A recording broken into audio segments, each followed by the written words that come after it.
안녕하세요. 얼마 전 남편과 이혼하고 아들을 홀로 키우고 있는 싱글맘입니다. 주변 사람들이 이혼 사유를 많이 궁금해했지만 지금까지는 한 번도 이혼 사유를 정확히 이야기한 적이 없어요. 왜냐하면 차마 이야기하기에는 너무 쪽팔렸거든요. 게다가 친정까지 팔리게 되는 일이다 보니 웬만하면 이야기를 안 하게 되더라고요. 하지만 사연 글이라면 익명성을 빌어 허심탄회하게 이야기할 수 있을 것 같아 이렇게 글을 써봅니다. 저는 평범한 중소기업의 직원으로 남편과는 사내 커플이었어요. 비밀 연애를 2년간 하고 결국은 결혼까지 하게 됐죠. 결혼할 때까지만 해도 이상한 점은 딱히 느끼지 못했어요. 남편도 시댁 식구들도 그저 평범한 사람들이었거든요. 아니, 그렇다고만 생각했죠. 그러나 결혼 후 2년째 되던 해 친정오빠의 첫째 아들, 그러니까 제 첫 조카의 돌잔치를 하게 된 이후부터 시댁 사람들이 어딘가 이상하다는 위화감을 느끼기 시작했어요. 오빠, 우리 귀여운 조카 돌잔치는 어디서 하기로 했어? 우리는 사람 많이 안 부르고 직계 가족들만 모셔서 호텔 레스토랑에서 식사 대접하기로 했어. 손님들 다 오셔봐야 우리까지 합쳐도 10명밖에 안 되니까 좀 비싸더라도 그곳에서 하기로 했지. 정말? 그 호텔 나도 아는데 엄청 비싸다고 소문 들었거든. 한 번도 안 가봤는데. 근데 돌잔치로 괜찮겠어? 너무 비싼 건 아니고? 식사 대접하고 간단한 돌잡이 정도 하는 건데 뭐. 이왕 대접할 거면 그래도 좀 괜찮은 곳으로 하는 게 좋지. 어르신들한테 얼굴 보여주는 게 목적이니까.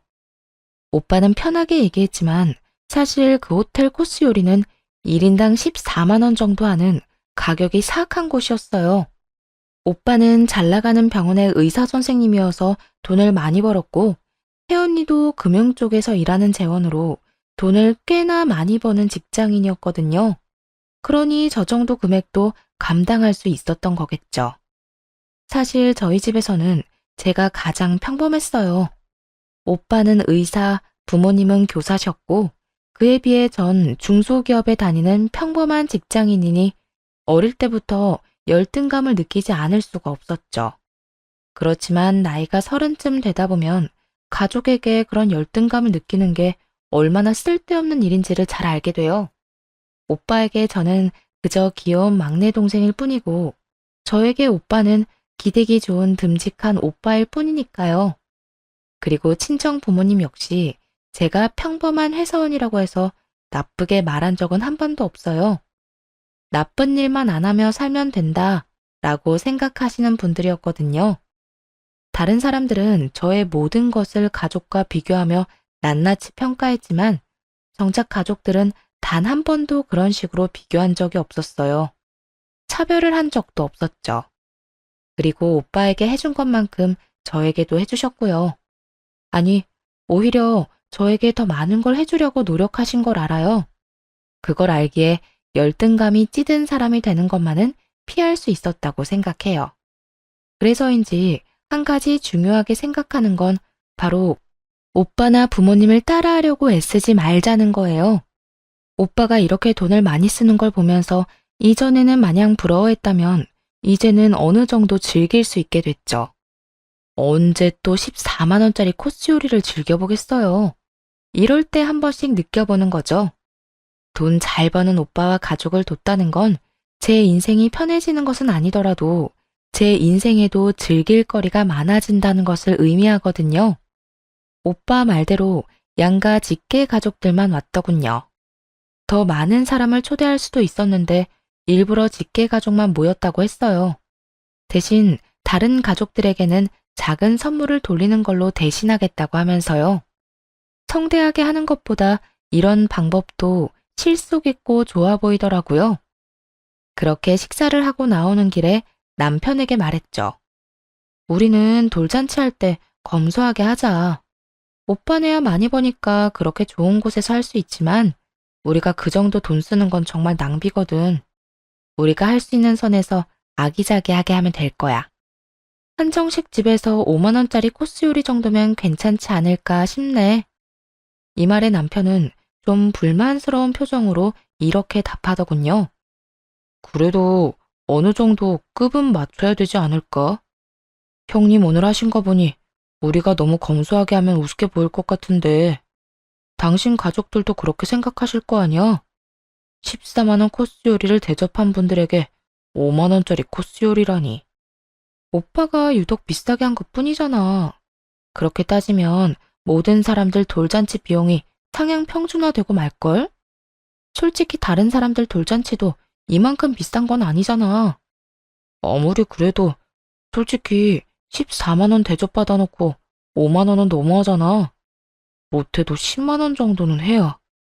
항상 내가 얘기하지만 우리 오빠가 그렇게 비싸게 했다고 해서 우리까지 그렇게 할 필요는 없어. 잘못하면 진짜 우리 가랑이 찢어진다. 우리는 우리 사정에 맞게 하면 돼. 일부러 우스갯소리를 하며 남편에게 말했어요. 30년을 가족과 함께 살았는데 저라고 그런 기분을 안 느껴봤겠나요? 누구보다 제가 제일 잘 알아요. 하지만 오빠는 그런 걸로 우리를 우습게 볼 사람은 아니었거든요. 부모님이 저희를 그렇게 키우지 않았으니까요. 그리고 언제든 도와달라고 하면 도와주실 분이라는 것도 알고 있거든요. 그런데 남편의 표정은 안 좋더군요. 그런 걸 받고 나서 검소한 돌잔치를 하는 건 비교가 된다고 생각했나 봐요. 아직 몇 개월의 시간이 남아 있었으니까 우리는 천천히 생각하기로 했어요. 그때가 돼서 결정하면 되겠다 싶었죠.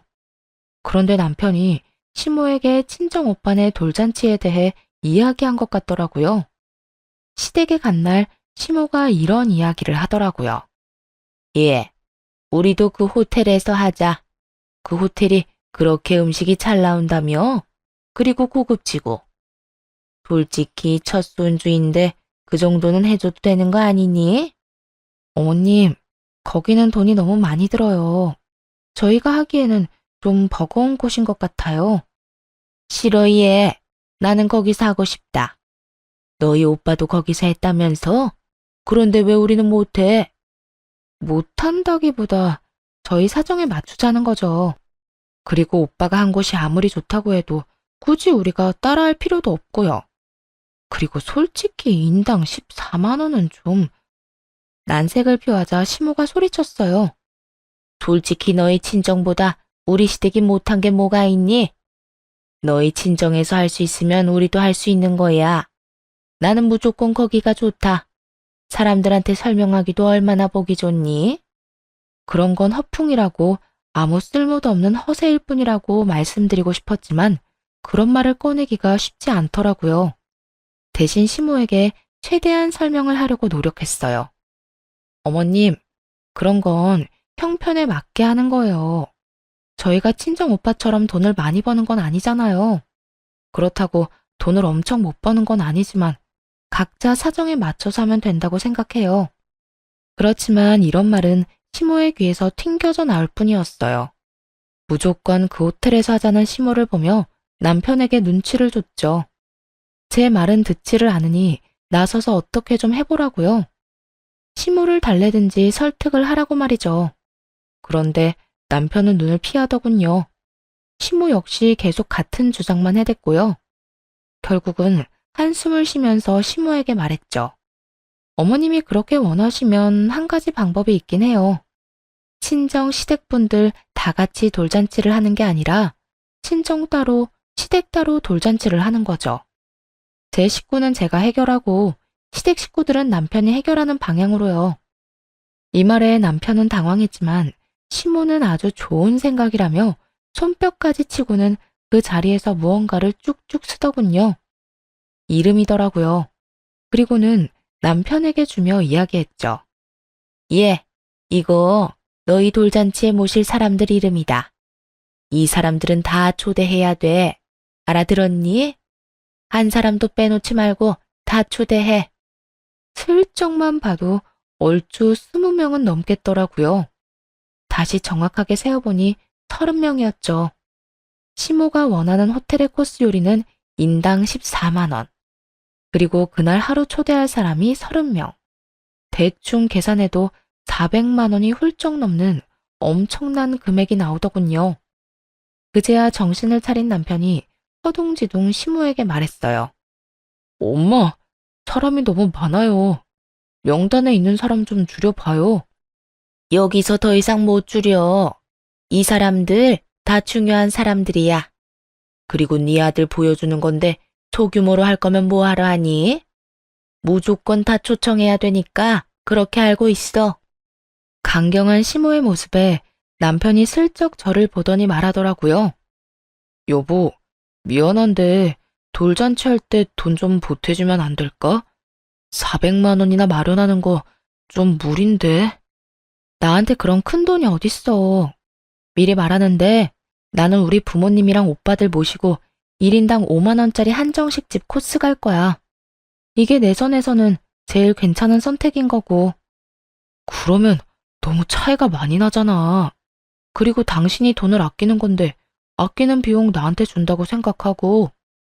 내가 항상 말했지? 우리 상황에 맞게끔 하자고.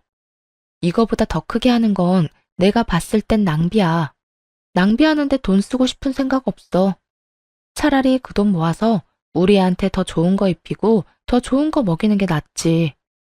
저는 거절을 하고 시모는 무조건 거기서 해야 된다며 떼를 쓰고 중간에서 고통받던 남편은 제 말이 맞다고 생각했는지 시모를 향해 쏘아붙였어요. 엄마, 진짜 부를 사람 좀 줄여야 돼요. 나 이만큼 다 초대 못해요. 400만 원이 어디 애 이름도 아니고. 돈 없으니까 우리 적당히 합시다, 적당히. 에? 넌 어떻게 돼 내가 이렇게 우유부단해? 하겠다고 할 때는 언제고? 왜 우리는 거기서 못하는 건데? 돈이 없으면 아껴서라도 하면 되지. 시모는 남편 말에 화를 내며 곤란한 표정을 지었지만 남편의 선택을 번복할 수는 없었어요.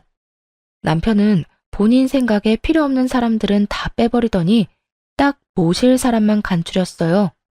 그리고 결국 저처럼 1인당 5만 원짜리 한정식 코스를 가기로 하더라고요. 친정 반응은 괜찮았어요. 분위기도 괜찮았고 음식 맛도 괜찮았거든요. 5만 원짜리라고 나쁘게 생각하는 사람은 아무도 없었어요. 다들 무척 좋아해줬죠. 그런데 시댁 쪽 상황은 조금 달랐어요. 시모가 여전히 안 좋은 표정으로 분위기를 망치고 있으니 모든 사람들이 시모 눈치만 보더군요. 시모는 돌잔치가 끝났는데도 혼자서 씩씩대며 말도 하지 않았어요. 여전히 분한가 보더라고요. 그 1인당 14만 원짜리 호텔 코스 요리를 다른 사람들에게 선보이지 못한다는 것 자체가 자존심에 상처를 준 거라고 생각하더군요. 아마 시모도 알았을 거예요. 그런 당신의 생각 자체가 허세고 낭비라는 것을 알면서도 시모는 그 덧없는 것에 그렇게 매달리더라고요. 그렇게 돌잔치는 끝이 났어요. 친정 쪽에서는 아이의 미래를 위해 축복을 해주고 덕담을 해주었지만 시댁 식구들은 가라앉은 시모의 표정 때문에 제대로 된 축복도 대화도 나누지 못한 채 체할 것 같은 분위기에서 밥만 먹고 헤어졌어요. 왜 우리 오빠를 그렇게 따라하려고 했을까요? 남편도 그렇지만 시모도 말이에요. 그런데 시모와 남편의 친정 따라하기는 그 후에도 계속되었어요. 형님, 혹시 주식하십니까?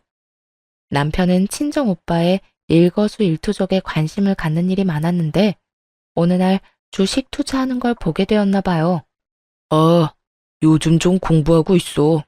남는 돈으로 재테크나 해볼까 하고 말이지. 그렇군요. 혹시 어떤 종목 사셨나요? 추천할 만한 거 있으세요? 나? 나 시작한 지 얼마 안 돼서 내가 남한테 알려줄 정도의 수준은 아닌데. 에이, 우리 사이에 그게 무슨 섭섭한 말씀이세요? 살짝만 보여주세요. 어떤 거 샀는지. 그때 남편은 오빠가 산 종목을 그대로 샀더라고요. 원래는 주식을 한 적도 없는 사람이었는데 오빠가 주식한다니 대뜸 어플을 깔고 돈을 붓더라고요. 아무래도 걱정이 되어서 한마디 했죠. 주식 같은 거 남 따라 하면 안 돼. 그러다 진짜 쪽박차. 괜찮아, 괜찮아. 다른 사람도 아니고 당신 오빠잖아. 알아서 잘 되겠지. 내가 샀다는 거 알고 있는데 연락이라도 줄 거고. 오빠도 공부를 해가며 주식에 투자를 하고 있는 상황이었어요. 남편은 투자라고는 한 번도 해본 적이 없는 사람이었는데 오빠가 한다는 이유만으로 따라 시작하더군요. 전 분명히 말렸어요. 하지 말라고, 아무나 하는 거 아니라고. 잘 모르면서 시작하면 안 된다고 말했죠. 아니나 다를까 귓등으로도 안 듣더라고요. 자기랑 우리 오빠가 뭐가 다르길래 왜 자기는 못하냐고 그런 말만 할 뿐이었죠. 그런데 시모는 더 심했어요. 저희 친정엄마를 따라하려고 열심히 노력하더라고요. 노후 대책의 일환으로 월세를 받을 수 있는 건물을 하나 구매하셨거든요. 그런데 시모가 어디서 그 이야기를 들었는지 자기도 노후 대책을 위해 건물을 하나 사야 되겠다며 허름한 건물을 하나 샀더라고요. 그걸 보고도 뭐라고 하진 않았어요. 뭐라고 하겠어요? 자기 돈 쓰는 거 자기 자유고 경고는 미리 다 했다고 생각했죠.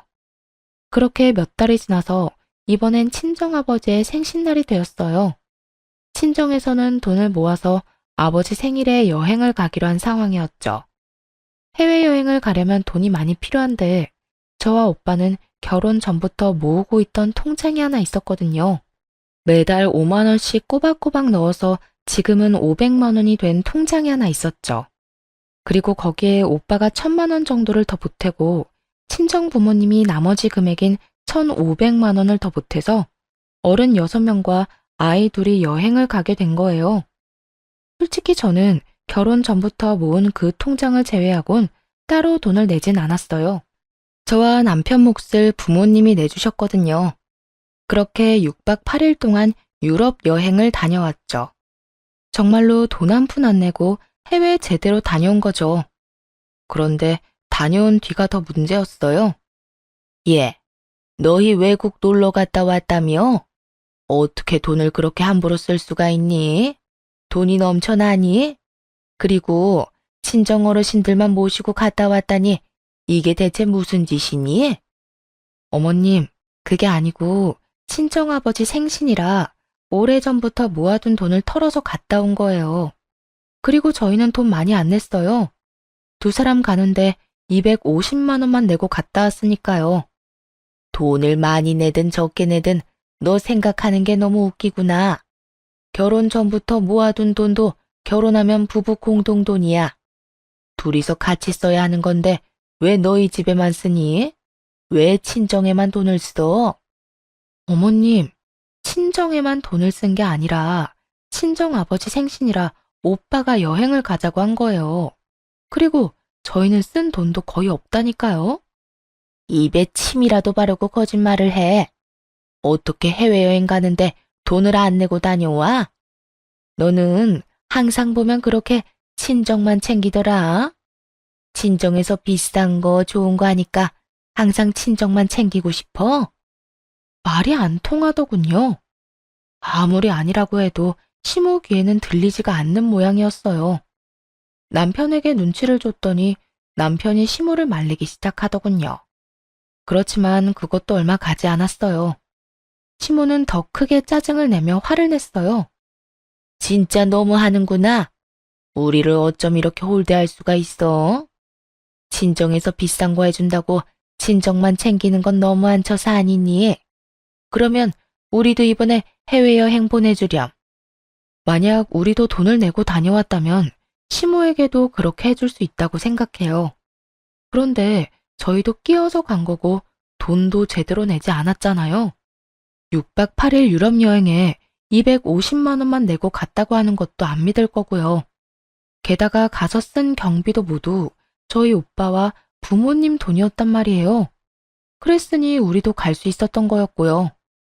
지금 그 코스 그대로 4명이 가자고 한다면 그건 불가능하다고 생각했어요. 일단 돈이 안 되니까요. 그런데 시무를 달래던 남편놈이 갑자기 뜬금없는 말을 꺼내더군요. 여보, 우리도 어머니 데리고 갔다 오자. 어머니 저렇게 원하시는데 우리가 계속 무시할 수도 없잖아. 무시하는 게 아니라 우리가 능력이 지금 안 되잖아. 친정에서 갈 때도 우리 정말 못만 갔어. 내가 결혼 전부터 모아놓은 돈 겨우 250만 원만 주고 둘이서 1000만 원치 놀고 왔다고. 그래도 이렇게 원하시는데 계속 거절하는 것도 아니지. 우리 부모님도 매번 보내달라는 거 아니잖아. 이건 당신 친정을 떠나서 그냥 내가 해드리고 싶은 거야. 그래? 그럼 당신이 해드리면 되겠네. 난 못 가니까 당신이나 두 분 모시고 갔다 오던지. 나라도 여행에 드는 돈 줄여야 되지 않겠어? 당신 돈으로 잘 다녀와. 야, 니년이 지금 정신이 있긴 해? 왜 우리 귀한 아들한테 다 넘기려고 하는데? 너도 같이 가서 해외여행 경비 절반은 네가 내야지. 당연히 그래야 하는 거 아니니? 전 그만큼 큰 돈 낭비할 생각 없어요. 가고 싶으신 분들만 가세요. 친정에는 그렇게 해주고 시댁에는 하나도 해주기 싫으니? 나는 너희 친정에서 한 것처럼 똑같이 할 거야, 똑같이. 그러니까 너도 같이 가. 같이 가서 돈 내. 슬슬 저도 열이 받았어요. 왜 이렇게 떼를 쓰는지 모르겠더라고요. 차라리 국내 여행을 갔다 오자고 했으면 같이 갔을 거예요. 부담도 덜 되니까요. 저희가 충분히 여유가 되는 것도 아닌데 왜 막무가내로 저러는지 도무지 모르겠더라고요. 그것도 친정 이야기까지 들먹여가면서요. 시모의 그런 모습을 못 본 채 하고 남편에게 말했어요. 당신도 진짜 너무하다고 생각 안 해? 우리 아빠가 우리 여행 같이 갈 때 뭐라고 했는지 잊었어? 결혼하고 애 낳고 잘 사는 모습 보여줘서 고마운 마음에 여행 경비 대주는 거라고 말씀하셨던 건 잊었냐고. 뭐 이야기가 왜 여기서 나와? 너 진짜 협조 안 할 거야? 우리 부모님은 부모님 아니야? 왜 우리 부모님은 모시고 가기 싫어하는 건데? 모시고 가기 싫은 게 아니라고. 차라리 국내 여행을 가자고 했으면 흔쾌히 같이 갔을 거야. 그런데 해외여행은 아니잖아. 돈이 얼마나 많이 드는지 알잖아. 그러니까 우리 둘이서 돈 절약해서 모으면 되지. 그리고 나머지는 카드로 긁으면 어떻게든 될 거 아니야. 카드? 너 지금 빚내서 가자는 거야? 그 여행 가는데 최소 1,000만 원은 든다고 정신 좀 차려. 우리 집 살 때 대출 받는 것도 벌벌 떨었어. 왜 빚을 내면서까지 부모님 해외여행을 보내드려야 해? 능력 있을 때 돈 생기면 그때 보내드리면 되잖아. 너 지금 나 돈 없다고 무시하는 거야? 와, 너 그렇게 안 받는데 진짜 너무하다. 하기야, 친정에 그렇게 돈이 많으니까 무시할 만도 하겠네. 그래서 우리 엄마도 나도 이렇게 무시하는 거야? 남편 말을 듣고 있으니 정말 열불이 터지겠더라고요. 남편과 시댁을 무시했으면 결혼은 왜 했겠어요? 왜 이런 인간을 데리고 아버지 생일날 해외여행까지 갔다 왔겠냐고요. 그게 다 이 인간이랑 잘해보려고 그렇게 한 건데 이 사람은 그저 심호의 짜증에 동조해서는 그 이야기만 내내 하더군요. 그놈의 해외여행. 아니, 가고 싶으면 지들끼리 갔다 오면 되잖아요. 왜 나를 끼워가려고 하는 건지. 돈 더 내게 할 생각으로 그런 거라는 건 알지만 아무리 생각해도 이건 돈 낭비잖아요. 무시할 거였으면 내가 너 데리고 해외여행을 왜 가? 그렇다고 내가 돈 없다고 너한테 뭐라 한 적 있어? 그런 적 단 한 번도 없어. 나는 내 형편 이해해. 그런데 네가 왜 그걸 이해를 못해? 잘난 부모님 오빠들 틈에서 열등감 가지며 살았던 저도 현재 상황과 처지를 이해하며 살고 있었어요. 가족들과 비교하면 별거 아닌 인생처럼 보일지라도 때때로 그렇게까지 못 사는 건 아니라고 깨닫기도 해요. 잘난 가족들과 함께 있으면서 깨달은 게 하나 있는데 그건 바로 비교하지 말자는 거였거든요. 비교해봤자 끝이 없고 차라리 그럴 시간에 좀 더 잘 사는 법을 찾는 게 더 빠를 일이었죠. 이에 대해서는 결혼할 때도 남편에게 몇 번이고 이야기했었어요. 오빠는 오빠고 나는 나다. 그러니까 나는 나답게 살 거라고 말이죠. 남편에게도 오빠 하는 거 신경 쓰지 말라고도 했었고요. 일부러 보여주려고 그러는 것도 아니고 그저 나에게 잘해주고 싶어서 비싼 것도 대접해주고 선물해주고 하는 거 아니라고 말이에요. 그래서 나도 오빠에게 열등감 같은 건 안 갖는다고요. 그러니 너도 우리 오빠나 아빠 행동 오해하지 말라고. 그런데도 남편은 우리 가족을 향한 열등감을 드러냈어요. 그건 시모도 마찬가지였죠. 그러니까 되지도 않는 요구를 하면서 무리한 부탁을 하는 거였겠죠. 그래서 결국 해주기 싫다는 말이잖아. 나더러 분수나 지키면서 살라는 거고. 이게 그렇게 힘든 일이야? 시부모님 위해서 돈 좀 쓰라는 게? 화가 났는지 남편 놈이 버럭 소리를 지르더군요.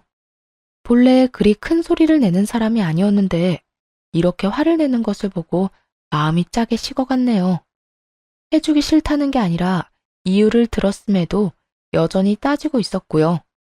저도 더는 참지 않았어요. 남편 놈과 시모의 행동에 완전히 정이 뚝 떨어져 버렸거든요. 그래, 나 못해줘. 계속 이런 식으로 쓸데없는 거 요구할 거면 이혼해. 난 그렇게 못하니까 하고 싶으면 당신이 혼자 하라고. 그리고 돈 빌려서 부모님 해외여행 보내면 당신은 나랑 이혼인 거고. 결국 시모는 열이 받았는지 저한테 삿대질을 하며 화를 쏟아내더군요. 네가 뭔데 우리 아들한테 이혼하자고 하는 거야? 친정 잘났다고 너까지 잘난 줄 알아? 야, 너 우리 아들 아니었으면 결혼도 못했을 거라고. 중소기업 주제에 친정 믿고 이딴 식으로 상처 준다 이거지? 자기 아들도 저랑 똑같은 회사 다니는데 저런 식으로 말하는 게 괜찮나 싶었어요. 하긴 화가 나니까 아무 말이나 하는 거겠죠. 그 말이 아들을 더 비참하게 만드는지도 모르고 시모가 저러니 저도 시모에게 말해줬죠. 이혼에는 남편놈 지분뿐만 아니라 시모 지분도 듬뿍 들어있다는 사실을요. 어머님도 똑같잖아요. 저희 친정이 그렇게 부러우세요? 뱁새가 황새 쫓아가다가 가랑이 찢어진다고. 지금 어머님이랑 이 사람 가랑이가 찢어지기 일보 직전이거든요. 여행 가고 싶으면 본인 돈으로 가세요. 며느리한테 손 벌리지 말고. 야, 너 진짜 여태껏 우리를 그런 식으로 생각했니? 우리가 왜 너희 집을 부러워해? 그런 집에서 시집 오니까 우리가 열등감 가진 사람처럼 보여? 그리고 누가 손을 벌려? 우리도 너 필요 없어. 전곡을 콕 찔렀는지 시모가 얼굴이 빨개진 채로 반박하더군요. 그러니까요. 열등감 가진 것도 아니고 우리 집 따라 하려는 것도 아니면 그냥 본인 돈으로 여행 갔다 오면 될 일이잖아요. 그런데 왜 저랑 남편을 붙잡고 저런 말을 하는 건지. 그러니까요. 능력 되시면 알아서 갔다 오면 되는데 계속 애먼 아들 부부만 붙잡고 늘어지니 하는 말이잖아요. 그리고 아들 말 못 들었어요? 돈 없으니 카드 빚내서 가자고 하잖아요. 아들 빚 만들면서 여행 가는 거 기분 참 좋으시겠어요? 우리 아들이 홧김에 그런 이야기 한 거지. 진짜 능력이 없어서 그런 말 한 거 아니야. 너는 네 남편 능력을 그렇게 폄하하고 싶은 거야? 폄하가 아니라 진실이고 저희 벌어봐야 그렇게 많이 못 벌어요. 정말 걱정돼서 한 이야기라고요. 이러다가 망하는 거는 시댁이니까. 아니, 뭐 할 때마다 다 따라하면 돈이 남아 나겠냐고요. 넌 망한다는 말을 어떻게 그렇게 쉽게 해? 네가 이렇게 속 좁은 인간인지 몰랐어. 차라리 친정에 돈을 빌려서라도 같이 갔으면 이렇게 우리 엄마랑 나랑 싸울 일은 없을 거 아니야. 남편 놈의 입에서 무심코 나온 말이 순간 제 머리를 꽝 하고 쳤어요. 친정에 돈을 빌려서라도 같이 가자니 이게 무슨 해괴한 말인가요? 지금 그 말은 친정 돈으로 시댁 호강시켜주자는 말이잖아요. 이 이야기를 듣는데 수만 가지 생각이 스쳐 지나가더군요. 남편놈이 필사적으로 오빠와 아빠를 따라하려고 했던 것이 열등감 때문이라고 생각했는데 그게 아니었을 수도 있다는 생각이 들었어요. 설마 우리 집 돈을 노리고 나랑 결혼했나? 싶은 생각이 순간적으로 들었죠. 너 미쳤어? 왜 내가 친정에서 돈을 빌려서 시댁 해외여행을 보내줘야 되는데? 넌 그럼 우리 엄마가 뭐 하자고 하면 돈 빌려줄 수 있어? 너희 엄마한테 돈 좀 빌려달라고 얘기할 수 있냐고. 아니, 장인 장모님은 돈 많이 버시잖아. 굳이 우리한테 돈 빌릴 일이 없지. 당신 우는 소리 조금만 해도 어차피 돈 주실 거 아니야. 그런 쉬운 방법을 두고 무슨 우리 부모님이랑 계속 싸우냐고. 우는 소리만 해도 돈을 준다니. 딸 자식에 대한 부모의 마음을 감히 저딴 더러운 생각으로 까내리는 남편놈을 보며 분노가 치솟다 못해 완전히 터져버렸어요. 저희 부모님이 마음이 약해서 물심양면으로 지원해주는 면이 있다는 건 저도 알아요. 그래서 신혼집을 살 때도 부모님이 많이 지원해줬거든요. 솔직하게 말해서 남편 말처럼 하면 부모님은 뭐든 저한테 해주실 분이란 것도 잘 알아요. 마음만 먹으면 그 재산 빼서 남편과 시댁 배부르게 할 수도 있겠죠. 그런데 그런 짓을 하려면 시댁과 남편에게 최소한의 애정이라도 있어야 가능한 거잖아요. 남편놈은 그 최소한의 애정마저 다 사라지게 만들어 놓고는 태연스럽게 저딴 말을 하더군요. 그게 쉬운 방법이라고? 우리 부모님 돈 빼기 쉬운 법? 너 설마 우리 부모님 재산 보고 나랑 결혼했니? 너 이런 식으로 생각하고 있었던 거 나는 여태 몰랐는데? 갑자기 결혼에 의심이 확 드는데? 아니, 말이 그렇다는 거지. 돈 많은 집에서 돈 빌려다 쓰는 게 뭐가 그렇게 어려운 일인데?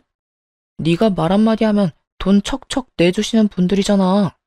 그 덕 좀 보자는데 뭐가 그렇게 짜증인데? 야, 놀러 가고 싶으면 네가 돈 벌어서 가.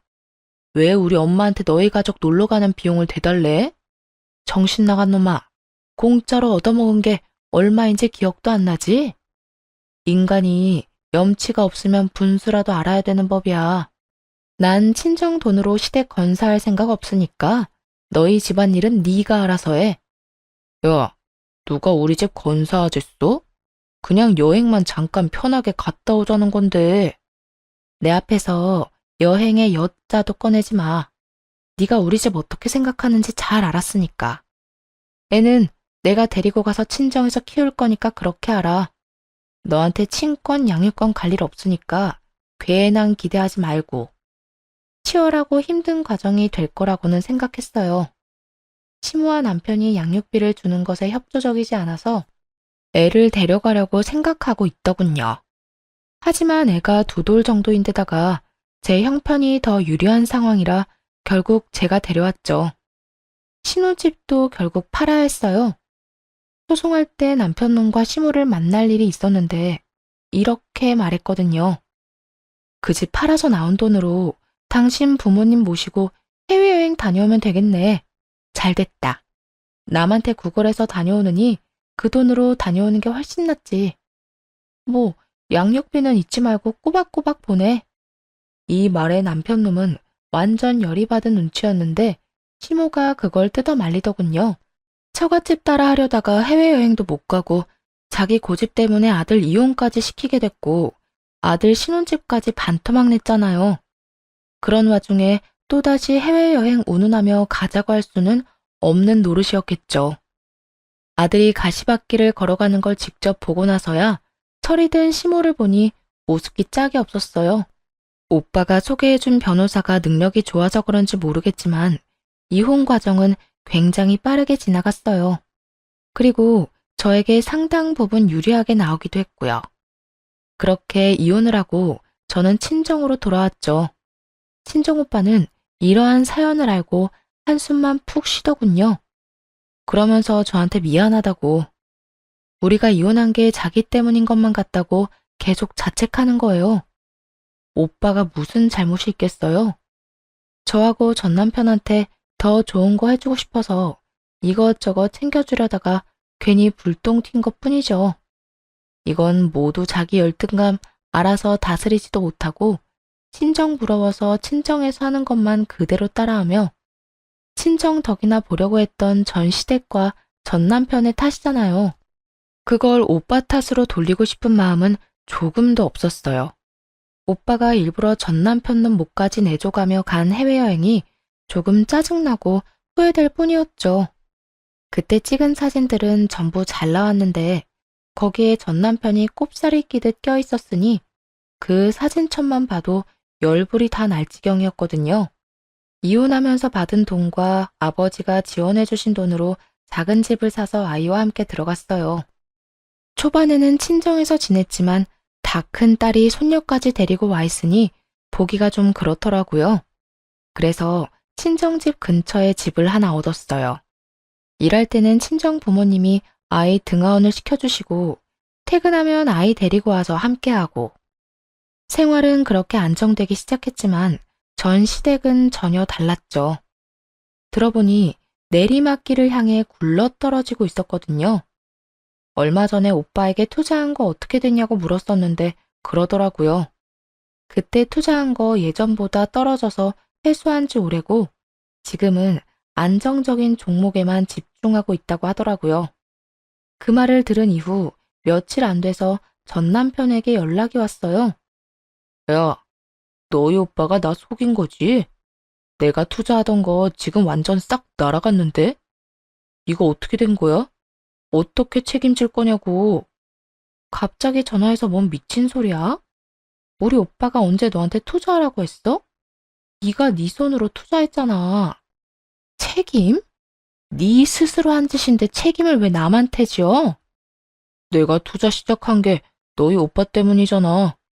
시작할 때 알려줬으면 팔 때도 알려줬어야지. 너희 오빠 투자 사기로 신고해버릴 거야. 신고? 무슨 명목으로 신고할 건데? 오빠한테 물어서 산 종목이 휴지 조각 됐다고 신고할 거야? 아님 우리 오빠가 그거 팔 때 연락 안 해줬다고 신고할 거야? 애초에 잘 모른다고 안 알려주려던 거 졸라서 알아낸 건 너잖아. 오빠는 적당한 시기에 팔아서 큰 돈을 벌지는 못했어도 그래도 수익은 어느 정도 냈다고 했어요. 방어에 성공했고 원금은 살렸으니 실패한 건 아니었죠. 그리고 그 종목을 팔았을 때는 저와 전 남편의 이혼 소송이 한창 진행 중이던 때였고요. 알려주지 말고 할 의리조차 다 사라진 상황이었죠. 하지만 오빠만 따라하던 전 남편 놈은 고수익 고위험 투자인 걸 알면서도 제대로 된 시기에 팔지 못했고 원금마저 크게 손실봐야 했어요. 그 종목 주식을 확인해보니 거의 절반이 날아간 것 같더라고요. 게다가 그 뒤에 저와 이혼하며 재산 분할 받은 돈으로 물타기 투자를 하면서 더 많은 돈을 잃은 거고요. 내가 당신 오빠만 아니었으면 주식 같은 거 손도 안 댔을 거야. 왜 옆에서 바람을 불어넣어서 돈을 다 날리도록 만들어? 너희 친정 오빠도 쪽박 찼지? 오빠는 방어 성공하고 다른 종목 매수 중인데? 으이그 인간아, 주식 시작한 것부터 우리 오빠 탓이 하고 싶었어? 네가 우리 오빠 하는 거 다 따라하던 거 내가 모를 줄 알아? 내가 분명히 너 주식 시작할 때 하지 말라고 경고했지. 무시하고 손댔다가 피본 주제 어디서 남 탓이야? 오빠가 그래도 원금 보전하며 팔았다는 이야기를 들은 전 남편 놈은 욕을 퍼붓더니 전화를 뚝 끊더군요. 집도 날리고 넣었던 주식도 다 날리고 하니 열이 받을 대로 받은 모양이죠. 그러더니 전화해서 저딴 미친 소리를 해대는 거고요. 지가 잘못해놓고 또 우리 친정 탓. 애초에 따라한 건 자기면서 왜 우리 가족들 탓으로 돌리냐고요. 진짜 다시 전화해서 욕을 한 사발 해주려다가 겨우 참았어요. 그런데 남편 놈보다 더 쪽박찬 사람이 있더라고요. 바로 전시모였죠. 전시모 이야기는 친정엄마가 와서 알려줬어요. 딸, 너희 예전 시어머니 있잖니? 지금 난리도 아니래. 왜? 그 집에 무슨 일이 생겼대? 아들놈은 얼마 전에 전화와서 되도 않는 이야기 하긴 하던데. 아들놈 때문에? 아니, 그 건물 하나 샀다고 했잖니. 평균보다 싸게 나온 매물 원룸 건물이 있잖아. 아, 알지. 그때 영혼까지 탈탈 끌어모아서 산 건물. 엄마가 산 건물 사고 나서 얼마 뒤에 따라서 산 거 말하는 거지? 그래, 그거. 너무 싸서 나는 좀 이상하다 싶어서 제껴놨었는데 너희 전 시어머니가 그걸 사갔었거든. 근데 그거 지금 완전 난리 났어. 왜? 건물이 무너지기라도 했어? 무너지긴. 그거 지금 완전 헐값에 내놨더라고. 살 때 3분의 1도 안 되는 가격으로. 뭐? 그 욕심 많은 사람이 그럴 리 없는데? 그래서 내 친구 중에 한 명이 가서 살펴봤는데 보고 와서는 고개를 절레절레 내줬더라. 고쳐야 할 곳이 너무 많은데다가 너무 오래돼서 보수할 곳 천지더래. 그동안 보수도 안 하고 월세를 받았단 말이야? 완전 똥배짱이네. 그러니까 월세를 많이 높이기에는 방 상태가 영 안 좋아서 새 세입자가 안 들어올 거고, 그러자고 보수를 하자니 돈이 한두 푼 드는 게 아니고, 둘러보는데 사람 살고 있는 곳이 세 곳뿐이었다고 하더라고. 완전히 망했네? 아니, 왜 그랬을까? 상식적으로 생각해봐도 깨끗해야 사람들이 잘 들어올 거 아니야. 그게 하나같이 문제 있는 사람들만 남아있대. 왜 욕하고 소리 지르고 하는 사람들 있잖아. 결국 고칠 곳은 많지. 그런 세입자들 때문에 다른 세입자들은 계속 빠져나가지. 아예 감당이 안 되는 것 같더라고. 당시 전시모가 그 건물을 살 때 기뻐했던 모습을 떠올렸어요. 그때 시모는 대출을 엄청 끌어서 그 건물을 샀거든요. 그러면서 매달 나오는 월세로 대출도 갚고 용돈도 벌겠다며 완전히 희망에 차서 말을 했었죠. 그러면서 건물 살 때는 최소한의 확인도 안 해보고 그냥 싸다는 이유만으로 덜컥 계약을 한 거였던 거예요. 당시에 제대로 확인하고 건물을 샀으면 이런 일이 벌어질 리 없었을 거예요. 제대로 관리가 잘 된 건물이어야 월세를 많이 받을 수 있으니까요. 결국은 지금도 팔려고 내놓긴 했는데 상황을 보니 사려는 사람이 없다고 하더라고요. 도리어 가격을 완전히 후려쳐서 허물고 그 자리에 새로 지으려는 사람만 오니 말 다 한 거죠. 그런데 더 웃긴 일이 하나 더 있었네요. 근데 네 전 남편도 상황은 별로 안 좋아 보이던데? 얼마 전에 쫓겨났다는 이야기 들었어. 시댁에서 쫓겨났다고? 시무가 아들을 쫓아낼 사람은 아닌데? 의아했던 저는 이내 그 이유를 알 수 있었어요. 전 남편이 얼마 뒤 제게 찾아왔거든요. 새빨간 꽃다발을 들고. 처음에는 이게 무슨 몰래카메라인 줄 알았어요. 장미 꽃다발? 결혼하고 나서 단 한 번도 준 적 없던 꽃다발을 왜 지금 가져왔는지 의문이었죠. 뭐, 그 이유는 금방 알 수 있었지만요. 여보, 나 아직 당신을 마음속에서 완전히 정리 못했어. 나는 당신 남편이잖아. 제발, 나 좀 용서해줘, 응? 우리 좋았던 날들도 많았잖아. 전 남편 놈은 정말 닭똥 같은 눈물을 뚝뚝 흘리며 감히 용서를 해달라며 이야기하더군요. 그 모습에 마음이 흔들리기는커녕 짜증이 확 치밀어 올랐어요. 이미 다 끝난 마당에 왜 이런 미친 짓을 할까? 그저 궁금할 뿐이었죠. 꽃다발을 본체만 채도 안 하고 말했어요. 너 뻔뻔함이 늘었네? 꽃다발? 그래, 이야기나 들어보자. 이딴 거 들고 찾아온 이유. 너희 엄마 집에서 잘 지내는 거 아니었어? 갑자기 발작 버튼을 누른 사람처럼 남편 놈이 발광을 하더군요. 엄마 이야기는 하지도 마. 우리 엄마 진짜 미쳤나 봐.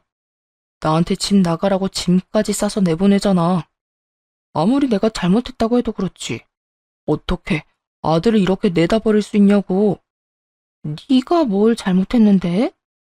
그냥 주식으로 돈 좀 날렸지. 그렇게 돈 다 날리고 본가에 얹혀 살면서 엄마한테 증여라도 먼저 해달라고 했거든. 어차피 죽어서 상속받을 건데 그 전에 주면 더 좋지 않겠냐고. 아, 아직 팔팔하게 살아있는 부모에게 증여를 하라고 강요했다는 전 남편 놈을 보며 감탄밖에 안 나왔어요. 나쁜 의미로요. 전 남편은 제 눈에 한심함이 차는 것도 못 보고 자기 할 말만 주절거리더군요. 근데 엄마가 완전 미친 사람처럼 화를 내는 거야. 아니, 그 말도 안 되는 원룸 건물 내가 사라고 했나?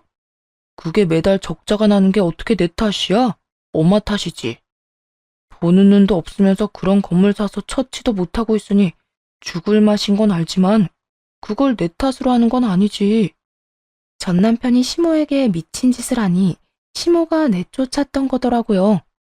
귀한 아들, 우리 아들 하며 난리치더니 결국은 자기 힘드니 쳐내버리는 거 보고 참으로 얄팍한 가족이구나 싶었어요. 저는 전 남편에게 똑똑히 말했어요. 당신 이야기 들으니 확신이 선다. 절대로 거기 돌아가면 안 된다는 거 말이야. 너랑 너희 어머니 둘 다 문제였던 거 이제 확실히 알겠네. 쓸데없는 짓 하지 말고 돌아가서 얌전히 살아. 사고 치지 말고. 그렇게 말하며 저는 전 남편 놈이 가지고 있던 가방과 구두, 시계를 보며 말했죠. 월 400도 안 되는 월급쟁이가 가지고 있기에는 너무 비싼 물건들이었죠. 내가 봤을 때 넌 정신 차리려면 한참 멀었어. 돈 없는데도 그렇게 비싼 것들 차고 다니는 거 보면 이미 허영심이 머리를 꽉 채운 모양인데. 나는 남의 뒷공문이나 쫓다가 가랑이 찢어지기는 싫거든? 내가 뭘 그렇게 잘못했는데? 나도 떵떵거리면서 살고 싶었어. 비싼 거 먹고 해외여행 다니면서 돈 쓰고. 그렇게 살고 싶어서 따라한 게 잘못이라고? 네가 진짜 그렇게 살고 싶었으면 차라리 투잡을 뛰거나 승진의 힘을 쏟았어야지. 그것도 아니면 더 돈이 될 만한 직장을 찾아 이직을 했어야지. 넌 노력 하나도 안 하고 잘 사는 사람 흉내만 내고 싶었던 거잖아. 그게 뭐 어때서? 돈 벌어서 메꾸면 되는 거잖아. 내가 직업이 없는 것도 아니고. 넌 그걸로 끝이겠지. 근데 네가 만든 빚은 누가 책임져? 다른 사람들 보여주려고 과시용으로 한 행동들이 다 네 발목을 붙잡는 늪이라는 생각은 안 했나 봐. 봐! 지금도 그 늪이 네 발목 붙잡고 지옥에 끌고 가고 있는데? 그 말에 전 남편 놈이 아무 말도 못하고 바닥만 쳐다보더군요. 여기까지 와서도 못 고치는 사람들은 못 고치는 거더라고요. 이혼 부부가 왜 이렇게 많게요? 이렇게 고집만 세서는 스스로 바꿀 생각이라곤 추호도 없는 인간들이 엄청 많거든요. 게다가 고쳐야 할 사람이 하나도 아니고 둘이라면 차라리 포기하고 헤어지는 게 맞죠. 뭐하러 고쳐줘요? 내 인생 살기도 바쁜데. 어쨌든 전 남편 놈은 이 말에 충격을 받은 건지 어쩐 건지 한숨을 쉬며 떠나갔어요. 본가에서 쫓겨났다고 들었는데 아마 전 시모와 따로 살고 있겠죠. 그 뒤에 들은 소문으로는 시모가 쫓아낸 아들놈을 찾고 있다는 소식이었어요. 증여나 해달라며 난리 떨던 아들놈을 쫓아내긴 했지만 집에 돈 벌어다 줄 사람이 없잖아요. 수입이 없으니 그제야 아들놈을 찾으러 다니는 것 같더라고요. 건물은 여전히 팔지도 못하고 말이죠. 그래도 조만간 헐값이라도 팔 생각인 것처럼 보이긴 하더라고요.